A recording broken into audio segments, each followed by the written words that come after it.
طالبة العلم البشرى من نور الفوز الوضاح قد نلت طموحا يا نبضي طالبتي شمسي بصباح.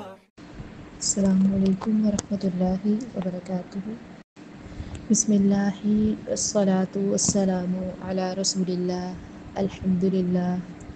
ربی اشرح لی صدری ویسر لی امری واحلل عقدۃ من لسانی یفقهوا قولی. ربی یسر ولا تعسر وتمم بالخیر. ربی یسر ولا تعسر وتمم بالخیر. رب انی لما انزلت الی من خیر فقیر. اللہم لا سہل الا ما جعلته سہلا وانت تجعل الحزن اذا شئت سہلا. اللہم انفعنا بما علمتنا وعلمنا ما ينفعنا وزدنا علما. اللہم فقہنا فی الدین. بسم اللہ الرحمن الرحیم. شروع اللہ کے نام سے جو بے حد مہربان نہایت رحم کرنے والا ہے. آج ہم سورہ حجرات کی آیت نمبر 12 سے پڑھیں گے. یا ایھا الذین، اے وہ لوگو جو آمنو ایمان لائے ہو، اجتنبوا بچو، کثیراً بہت زیادہ، من الظن گمان سے، ان بے شک، بعض الظن بعض گمان، اسم گناہ ہے، ولا تجسسوا اور نہ تم جاسوسی کرو، تجسس کرو، ولا یغتب اور نہ غیبت کرے، بعضکم تمہارا کوئی، بعضا کسی کی، ایحب کہ پسند کرے گا، احدکم تم میں سے کوئی، ان یأکل کہ وہ کھائے، لحما گوشت، اخیہ اپنے بھائی کا، میتن مرے ہوئے کا، فکرہتموہ تم اس سے نفرت کرو گے. واتقوا اللہ اور اللہ سے ڈرو، ان اللہ بے شک اللہ تعالیٰ، تواب توبہ قبول کرنے والا، رحیم رحم کرنے والا ہے. یا ایھا الناس، اے لوگو، انا بے شک ہم نے، خلقناکم تمہیں پیدا کیا، من ذکر ایک مرد سے، و انثی اور ایک عورت سے، وجعلناکم اور بنائی ہم نے تمہاری، شعوباً قومیں، وقبائل اور قبیلے، لتعارفوا تاکہ تم ایک دوسرے کو پہچانو. ان بے شک، اکرمکم تم میں سے زیادہ باعزت، عند اللہ اللہ کے نزدیک، اتقاکم تم میں زیادہ پرہیزگار ہے. ان اللہ بے شک اللہ تعالیٰ، علیم جاننے والا ہے، خبیر خبردار ہے. وقالت الاعراب اور کہتے ہیں دیہاتی، آمنا ہم ایمان لائے، قل کہہ دیجئے، لم تؤمنوا تم ایمان نہیں لائے، ولکن اور لیکن، قولوا کہو، اسلمنا ہم اسلام لائے، ولما اور ابھی تک نہیں، یدخل الایمان ایمان داخل نہیں ہوا، فی قلوبکم تمہارے دلوں میں. وَإِن تُطِیعُوا اگر تم اطاعت کرو گے، اللہ کی، ورسولہ اور اس کے رسول کی، لا یلتکم نہیں کمی کرے گا تمہارے لیے، من اعمالکم تمہارے اعمال میں، شیئا کچھ بھی. ان اللہ بے شک اللہ تعالیٰ، غفور بڑا ہی بخشنے والا، رحیم اور ہمیشہ رحم کرنے والا ہے. انما المؤمنون صرف مومن، الذین وہ لوگ ہیں جو، آمنوا ایمان لائے، باللہ اللہ پر، ورسولہ اور اس کے رسول پر، ثم پھر، لم یرتابوا وہ شک میں نہیں پڑے، وجاہدوا اور جہاد کیا انہوں نے، باموالہم اپنے مالوں سے، وانفسہم اور اپنی جانوں سے، فی سبیل اللہ اللہ کے راستے میں. اولئک یہی لوگ ہیں، ہم الصادقون جو سچے ہیں. قل کہہ دیجئے، اتعلمون اللہ کیا تم جتلاتے ہو اللہ کو، بدینکم اپنی دینداری، واللہ اور اللہ تعالیٰ، یعلم جانتا ہے، ما فی السماوات جو آسمانوں میں ہے، وما فی الارض اور جو زمین میں ہے، واللہ اور اللہ تعالیٰ، بکل شیء ہر چیز کو، علیم خوب جاننے والا ہے. یمنون احسان رکھتے ہیں، علیکا آپ پر، ان اسلموا کہ وہ مسلمان ہو گئے. قل کہہ دیجئے، لا تمنوا نہ تم احسان رکھو، علیہ میرے اوپر، اسلامکم اپنے مسلمان ہونے کا، بل اللہ بلکہ اللہ رب العزت نے، یمن وہ احسان رکھتا ہے، علیکم تم پر، ان ہداکم کہ اس نے ہدایت دی تم کو، للایمان ایمان کے لیے، ان کنتم اگر تم ہو، صادقین سچے. ان اللہ بے شک اللہ تعالیٰ، یعلم وہ جانتا ہے، غیب السماوات آسمانوں کے غیب کو، والارض اور زمین کے، واللہ اور اللہ تعالیٰ، بصیر دیکھتا ہے، بما جو تعملون تم عمل کرتے ہو. یا ایھا الذین آمنوا اجتنبوا کثیرا من الظن، اے ایمان والو بہت زیادہ گمان کرنے سے بچو۔ یہ جو آیت ہے اس میں برے گمان سے پرہیز کرنے کا حکم دیا جا رہا ہے۔ اللہ رب العزت نے یہ نہیں فرمایا کہ گمان کرنے سے بچو، بلکہ ایسے فرمایا کہ زیادہ گمان کرنے سے بچو، کیونکہ گمان تو ہر انسان کو کسی نہ کسی وقت کرنا ہی پڑتا ہے، اور اگر ظن اور گمان کو عادت بنا لیا جائے تو یہ بہت بری بات ہے، کیونکہ اکثر جو ظن ہوتے ہیں وہ بد ظنی پر مشتمل ہوتے ہیں، اور کسی سے برا ظن رکھنا بذات خود کبیرہ گناہ ہے۔ اس کے برعکس اسلام کی تعلیم یہ ہے کہ ہر شخص سے حسن ظن رکھا جائے، جب تک اس سے کوئی ایسا فعل سرزد، ایسا کام نہ ہو جائے جو حسن ظن کو بد ظنی میں تبدیل کر دے۔ تو دوسری اہم بات یہ ہے کہ اگر کسی شخص کے متعلق کوئی برا خیال دل میں پیدا ہو جائے تو جب تک زبان سے اس کا اظہار نہ کرے تب تک اس کا مواخذہ نہیں کیا جائے گا۔ اس آیت میں دراصل اس بات سے منع کیا گیا ہے کہ بعض لوگوں کی عادت ہوتی ہے جس شخص سے ان کا کوئی اختلاف یا جھگڑا ہو اور اس کی اچھی باتوں میں سے بھی وہ کوئی نہ کوئی برا پہلو نکالنے کی کوشش کرتے ہیں۔ مثلاً اگر کسی معاملے میں 4 پہلو حسن ظنی کے ہوں اور ایک پہلو جو ہو وہ بد ظنی پر ہو، تو ان کی نظر ہمیشہ بد ظنی کے پہلو کی طرف اٹھے گی اگرچہ وہ ایک ہی پہلو ہو۔ تو ایسے لوگ عموماً عام لوگوں کے متعلق حسن ظن کی بجائے کوئی بری بات ہی سوچنے کے عادی ہوتے ہیں۔ اللہ رب العزت نے فرمایا کہ بہت زیادہ گمان کرنے سے بچو، کیوں؟ کیونکہ ان بعض الظن اسم، کے بعض گمان جو ہوتے ہیں وہ گناہ ہی ہوتے ہیں، وہ حقیقت پر مبنی نہیں ہوتے، وہ گمان ہی ہوتے ہیں۔ پھر آگے فرمایا ولا تجسسوا، اور کسی کی جاسوسی نہ کرو۔ یہ جو آیت ہے اس میں کسی کی ٹو سے پرہیز کرنے کا حکم دیا گیا ہے، یعنی کسی کی پوشیدہ باتوں کی کھوج میں نہ لگے رہو۔ تجسس کا تعلق عموماً ایسے فعل سے ہوتا ہے جو یا تو کسی سے سرزد ہی نہ ہوا ہو یا ظاہر نہ ہوا ہو، مثلاً کسی کی ٹو لگائے رکھنا یا کسی کے گھر میں جھانکنا، چوری چھپے کسی کی باتیں سننا، کسی کے خطوط دیکھنا یا درمیان میں ٹیلی فون کی گفتگو سننا، تو یہ سب اسی میں آتے ہیں، کس میں؟ عیب جوئی میں یا تجسس میں۔ تو ایسے کاموں کا مقصد کوئی ایسی بات معلوم کرنا ہو جس سے اسے بدنام اور بے عزت کیا جا سکے۔ ایسی جاسوسی سے ممانعت کا حکم صرف اشخاص کے لیے نہیں بلکہ اسلامی حکومت کے لیے بھی ہے۔ اسلامی حکومت کا یہ کام نہیں کہ وہ لوگوں کی برائیاں ڈھونڈ ڈھونڈ کر منظر عام پر لائے اور پھر انہیں سزا دے، بلکہ اس کا کام صرف یہ ہے کہ جو برائیاں ظاہر ہو جائیں وقت کے ساتھ ان کو ختم کرے۔ لیکن کسی مجرم کی تحقیق کے سلسلے میں ایسے کام وہ کر سکتی ہیں جو برائیاں ظاہر نہ ہوں بلکہ مخفی یا گھروں کے اندر ہو، تو ان کا علاج جو ہے وہ جاسوسی نہیں بلکہ ان کی اصلاح، تعلیم، وعظ اور تلقین، عوام کی اجتماعی تربیت اور ایک پاکیزہ معاشرتی ماحول پیدا کرنے سے کی جائے گی۔ پھر آگے اسی آیت میں اللہ رب العزت فرماتے ہیں وَلَا يَغْتَبْ بَعْضُكُمْ بَعْضًا، اور نہ ہی کوئی تم میں سے کسی دوسرے کی غیبت کرے۔ أَيُحِبُّ أَحَدُكُمْ أَن يَأْكُلَ لَحْمَ أَخِيهِ، کیا تم میں سے کوئی یہ پسند کرتا ہے کہ وہ اپنے مردہ بھائی کا گوشت کھائے؟ فَكَرِهْتُمُوهُ، تو تم اسے ناپسند کرو گے۔ وَاتَّقُوا اللَّهَ إِنَّ اللَّهَ تَوَّابٌ رَحِيمٌ، اور اللہ رب العزت سے ڈرتے رہو کیونکہ اللہ تعالیٰ توبہ قبول کرنے والا اور رحم کرنے والا ہے۔ تو غیبت جو ہے اس سے اجتناب اس آیت میں بیان کیا گیا ہے۔ غیبت کی تعریف جو رسول اللہ صلی اللہ علیہ وآلہ وسلم نے خود بیان کی وہ یہ ہے کہ تو اپنے بھائی کا ذکر اس طرح کرے جو اسے ناگوار ہو۔ صحابہ نے عرض کیا کہ اگر میرے بھائی میں وہ بات پائی جاتی ہو جو میں کہہ رہا ہوں، تو پھر آپ نے فرمایا اگر اس میں وہ بات پائی جائے تو نے اس کی غیبت کی، اور اگر اس میں وہ بات موجود نہیں تو نے اس پر بہتان لگایا۔ اور یہ تو واضح بات ہے کہ بہتان جو ہے غیبت سے بھی بڑا جرم ہے، اور غیبت خواہ کسی زندہ انسان کی ہو یا پیٹھ پیچھے کی جائے یا کسی فوت شدہ انسان کی، جرم کی نوعیت کے لحاظ سے اس میں کوئی فرق نہیں ہے۔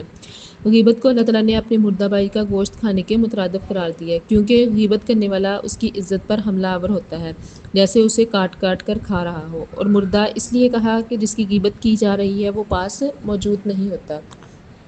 تو بعض اہم صورتوں کے پیش نظر شریعت نے چند صورتوں کو اس کی حرمت سے مستثنیٰ کر دیا ہے۔ تو ان میں سے پہلی صورت کون سی ہے کہ مظلوم شخص جو ہے وہ حاکم کے سامنے ظالم کی غیبت بیان کر کے ظلم کی فریاد کر سکتا ہے، تو وہ گناہگار نہیں ہوگا۔ اور دوسرا وہ ہے کسی شخص کے شر سے بچنے کے لیے اپنے مومن بھائی کو اس کے عیب و ثواب سے اس کو خبردار کر دے تاکہ وہ اس کے شر یا نقصان سے بچ سکے، تو یہ بھی جائز ہے۔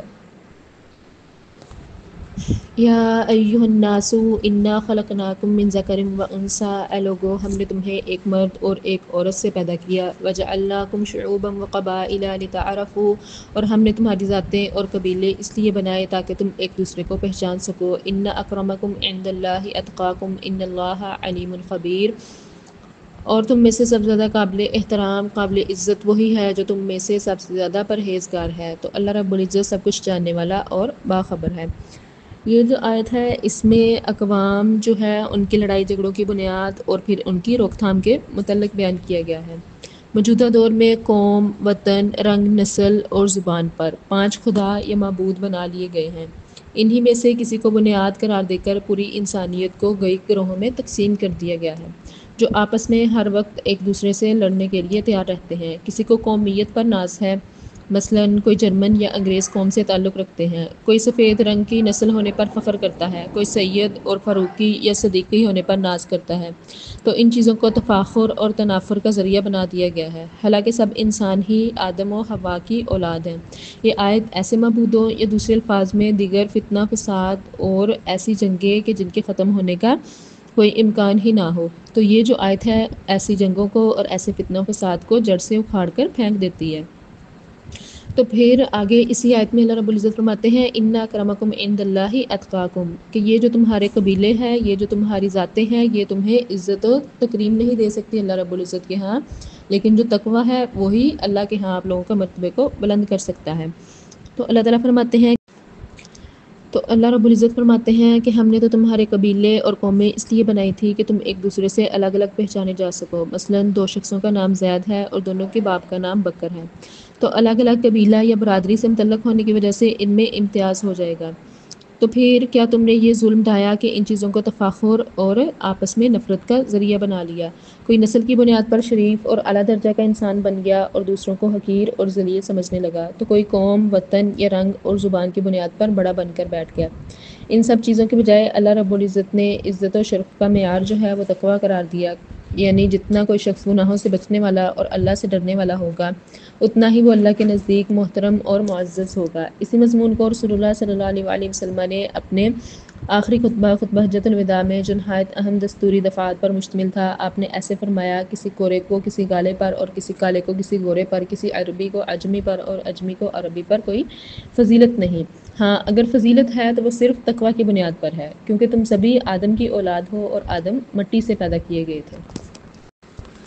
قالت الاعراب آمنا، تو دیہاتیوں نے کہا کہ ہم ایمان لائے، تو اللہ رب العزت نے فرمایا قل لم تؤمنوا ولکن قولوا اسلمنا، یہ نہیں کہو کہ ہم ایمان لائے بلکہ ایسے کہو کہ ہم اسلام لائے۔ ولما يدخل الایمان فی قلوبکم، اور ایسے تم نے تب تک کہنا ہے کہ جب تک ایمان تمہارے دلوں میں داخل نہیں ہو جاتا، یا پھر تم ابھی ایسے کہو کہ ایمان تمہارے دلوں میں داخل نہیں ہوا۔ یہ جو دیہاتی لوگ تھے یہ وہی تھے جو قبیلہ غفار، مزینہ، جوہینہ، اسلم اور اشجع سے تعلق رکھتے تھے اور اپنے نفاق کی وجہ سے غزوہ حدیبیہ میں شریک نہیں ہوئے تھے، اور جب آپ صلی اللہ علیہ وآلہ وسلم کو اس غزوہ سے واپسی ہوئی تو حیلے بہانے تراش کر کے اپنے لیے استغفار کی التجا کرنے لگے۔ یہ لوگ جو تھے کلمہ شہادتین پڑھ کر مسلمان تو ہو گئے تھے اور ارکان اسلام بھی مکمل کرتے تھے، مگر ایمان ان کے دلوں میں راسخ نہیں ہوا تھا، پختہ نہیں ہوا تھا۔ انہیں آسان اور میٹھا میٹھا اسلام تو گوارا تھا، لیکن وہ اس کے لیے کوئی مالی یا جانی قربانی پیش کرنے یا مشکلات برداشت کرنے کو تیار نہیں تھے۔ پھر اس آیت میں اللہ رب العزت نے فرمایا تھا قل لم تؤمنوا ولکن قولوا اسلمنا، تو اسلام اور ایمان میں کیا فرق ہے؟ یہ جو آیت ہے اس سے معلوم ہوتا ہے کہ ایمان اور چیز ہے، اسلام اور چیز ہے۔ اگر ایک ہی ہوتی تو اللہ رب العزت ایسے نہ کہتے کہ تم لوگ ایسے نہ کہو کہ ایمان لائے بلکہ کہو اسلام لائے، کیونکہ اس چیز میں فرق ہے۔ حدیث جبریل سے بھی یہی بات ثابت ہوتی ہے۔ جب جبرائیل علیہ السلام نے آپ صلی اللہ علیہ وآلہ وسلم سے پوچھا کہ ایمان کیا ہے، تو آپ نے جواب دیا ایمان یہ ہے کہ تو اللہ کا، اس کے فرشتوں کا، اس کی کتابوں کا اور رسولوں کا یقین رکھے، اور اس بات کا بھی کہ مر کر دوبارہ زندہ ہونا ہے۔ اور جب جبرائیل علیہ السلام نے پوچھا کہ اسلام کیا ہے، تو آپ نے فرمایا کہ تو صرف اللہ کی عبادت کرے اور اس کا شریک نہ بنائے، نماز قائم کرے اور زکوٰۃ ادا کرے اور رمضان کے روزے رکھے۔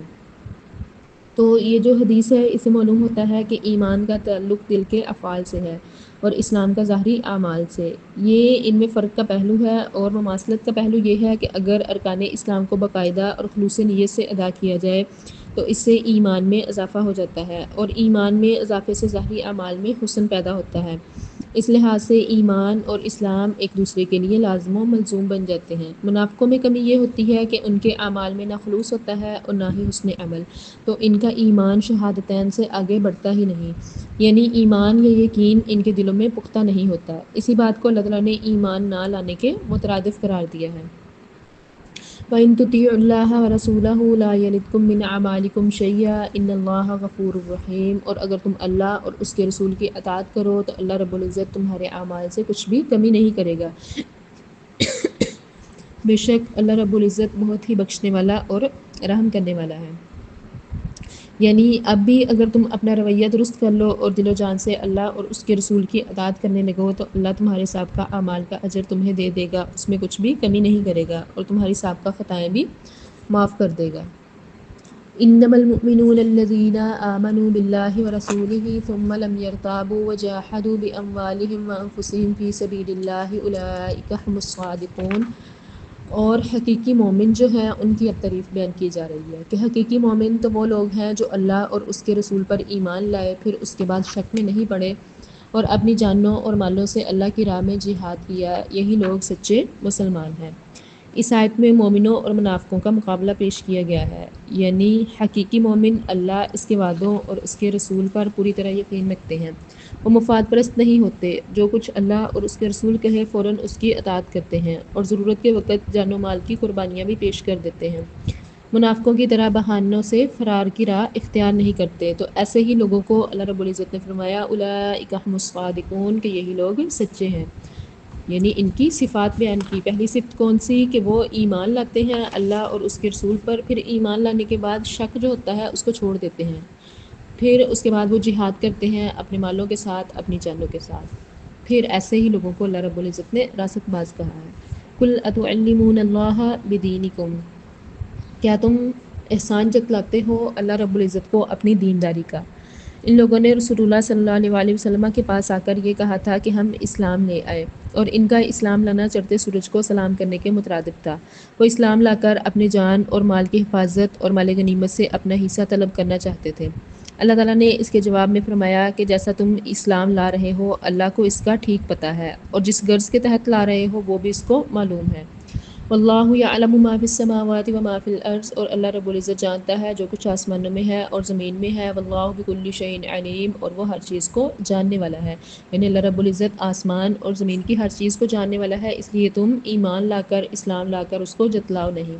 یمنون علیک ان اسلموا قل لا تمنوا علی اسلامکم بل اللہ یمن علیکم ان ہداکم للایمان ان کنتم صادقین. اور آپ ان سے کہیے اپنے اسلام لانے کا مجھے احسان نہ جتلاؤ، بلکہ اللہ نے تم پر احسان کیا ہے کہ اس نے تمہیں ہدایت دی ہے اگر تم اپنی بات میں سچے ہو. ان اللہ یعلم غیب السماوات والارض واللہ بصیر بما تعملون، اور اللہ رب العزت آسمان اور زمین کی سب پوشیدہ چیزوں کو جانتا ہے، اور جو کچھ تم کر رہے ہو اللہ رب العزت اس کو بھی دیکھتے ہیں.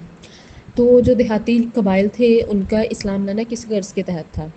ایسے دیہاتی جو تھے وہ دراصل اسلام لا کر احسان یہ جتلاتے تھے کہ ہم خود بخود ہی فرمانبردار بن کر اسلام لا کر آپ کے پاس حاضر ہو گئے ہیں، اور آپ کو ہمارے خلاف لشکر کشی نہیں کرنا پڑی، اور اس سے ان کا مقصد یہ تھا کہ اب ہماری طرف توجہ دیجیے اور مال غنیمت میں سے ہمیں بھی کچھ مال دے دیجیے. اس کے جواب میں اللہ تعالیٰ نے اپنے نبی سے کہا کہ انہیں کہہ دیجیے کہ اگر اسلام لائے ہو تو اپنی ہی ذاتی غرض کے لیے لائے ہو، ورنہ تمہارا بھی وہی حشر ہوتا ہے جو دوسرے کافروں کا ہو رہا ہے. اس اسلام لانے کا مجھ پر کیا احسان کرتے ہو، بلکہ یہ تو اللہ کا تم پر احسان ہے کہ اس نے تمہیں اسلام لانے کی توفیق دی اور مسلمانوں کے ہاتھوں سے تمہارے جان اور مال محفوظ ہو گئے.